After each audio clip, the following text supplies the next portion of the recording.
નમસ્કાર દર્શક મિત્રો, ગુજરાત ડિવિઝન ન્યૂઝમાં આપનું હાર્દિક સ્વાગત છે। સમાચાર છે દાહોદમાં ચેતરભાઈ વસાવાના સમર્થનમાં હજારો કાર્યકરોની ઐતિહાસિક પદયાત્રા।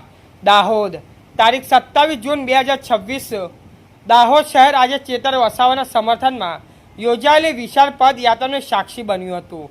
દાહોદ જિલ્લાના તમામ તાલુકાઓમાંથી મોટી સંખ્યામાં આમ આદમી પાર્ટીના કાર્યકરો, આદિવાસી સમાજના આગેવાનો, યુવાનો અને સમર્થકો ઉપસ્થિત રહ્યા હતા। ગોવિંદનગરથી બિરસા મુંડા ચોક સુધી યોજાયેલી પદયાત્રાનો હજારો લોકો ઉમટી પડ્યા હતા। સમગ્ર માંગ દરમિયાન સમર્થકોએ ચેતરભાઈ વસાવાના સમર્થનમાં સૂત્રોચ્ચાર કર્યા અને એકતા તથા લોકશાહીના મૂલ્યો જાળવવાનો સંદેશ આપ્યો। આ પદયાત્રામાં વિવિધ આગેવાનોએ જણાવ્યું કે ચેતરભાઈ વસાવા પ્રત્યે થઈ રહેલા અન્યાયનો વિરોધ સમગ્ર આદિવાસી સમાજ કરી રહ્યો છે। તેમણે જણાવ્યું છે કે ચેતર વસાવાને ન્યાય નહીં મળે તો અથવા તેમને મુક્ત કરવામાં નહીં આવે તો ગુજરાતભરમાં ઉગ્ર આંદોલન શરૂ કરવામાં આવશે। આ પ્રસંગે આમ આદમી પાર્ટીના સહિત આગેવાનોએ પણ જણાવ્યું કે આંદોલનને માત્ર ગુજરાત પૂરતું મર્યાદિત નહીં રાખવામાં આવે, પરંતુ 4 રાજ્યોને આદિવાસી સમાજ આગેવાનો તેમજ ઓબીસી સમાજના આગેવાનો પણ આ લડતમાં જોડાશે। પદયાત્રા દરમિયાન શાંતિપૂર્ણ વાતાવરણમાં મોટી સંખ્યામાં લોકો જોડાયા હતા અને લોકશાહી રીતે પોતાની માંગ સરકાર સમક્ષ રજૂ કરી હતી, મીડિયા સમક્ષ જણાવ્યું।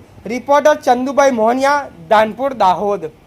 જિલ્લામાં અમારા આદિવાસી સમાજ વતી તેમજ આમ આદમી પાર્ટી તેમજ તમામ સમાજો વતી આજે ચૈતરભાઈના સપોર્ટમાં અમે એક રેલી યોજી છે અને અમે આ ન્યાયપાલિકા પાસે એવી આશા રાખીએ છીએ કે જે નાની બાળકી છે ચૈતરભાઈને, તેને અન્યાય થઈ રહ્યો છે, ચૈતરભાઈને પણ અન્યાય થઈ રહ્યો છે અને આજે 17 થી 18 દિવસ થયા છે।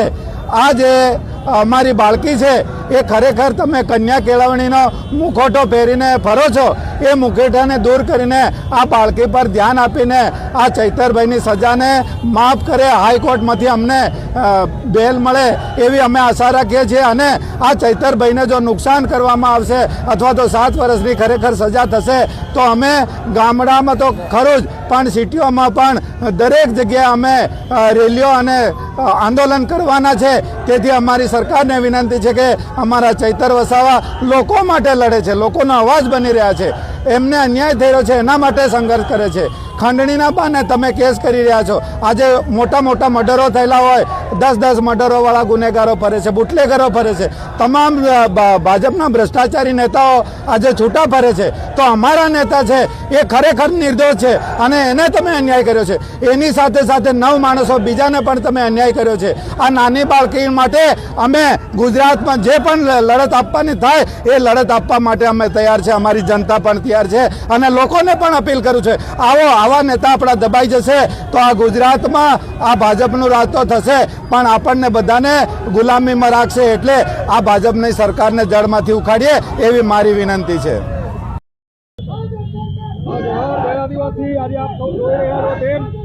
ગુજરાતની ઈડી ભાજપ સરકારે અમારા આદિવાસીના અવાજ કરેલા ચેતરભાઈ વસાવાને વારંવાર તંગ કરીને 2 વાર 90 દિવસ માટે જેલમાં નાખ્યા અને અત્યારે અદાલતનો આશરો લઈ અને અમારો અવાજ બંધ કરવા માટે એમને 7 વર્ષની જેલની સજા ફટકારી અને આજે એના આદિવાસી સમાજ આ ભારતીય જનતા પાર્ટી સરકાર પ્રત્યે આક્રોશિત થયો છે અને ચેતરભાઈના સમર્થનની અંદર આપ જોઈ રહ્યા છો કે સેંકડોની સંખ્યામાં લોકો અત્યારે ચેતરભાઈને સમર્થન કરવા માટે આવ્યા છે।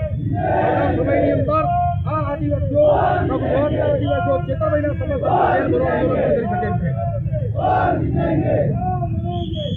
સમાચાર જોવા માટે ગુજરાત ડિવિઝન ન્યૂઝ ચેનલને like, share, subscribe, bell icon press button દબાવવાનું ના ભૂલશો। ધન્યવાદ।